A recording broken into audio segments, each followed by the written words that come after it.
I am wrapping up one of the last chapters in our social studies class this week.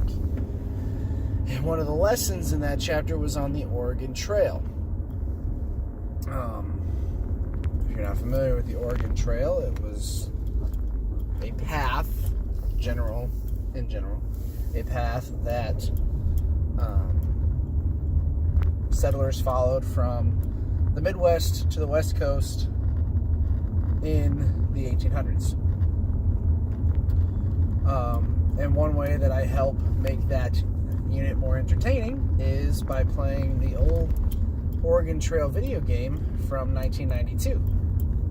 Now, when I was in school, that wasn't the old Oregon Trail game, that was the new Oregon Trail game.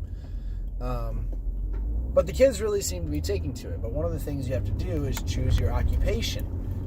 Before you can pack your wagon and head out, you have to choose your occupation, which determines how much money you have to buy supplies for your journey. And one of the boys in one of my classes chose farmer because his parents are farmers.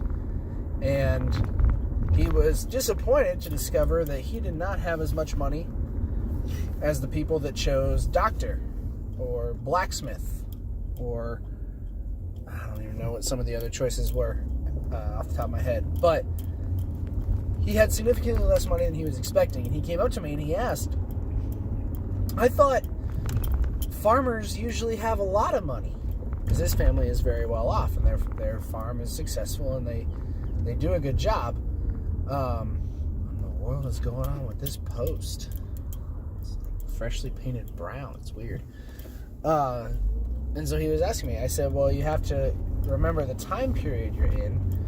The amount of money you have is actually quite a lot compared to some other jobs, but also the world was moving toward industry. The Industrial Revolution had taken place. Farming was not the biggest moneymaker at the time. And so he accepted that and he understood, but it was just interesting to me how farmers, it's true, they do have quite a bit of money, especially in the area that we live in.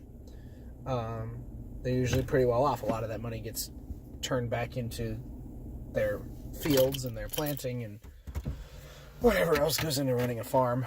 But I just thought it was interesting that he was able to make that connection, but two, that farming is thought to be a very lucrative business in our area, whereas in a lot of other areas it's like completely unheard of. So, fun little fact for you. Talk to you tomorrow.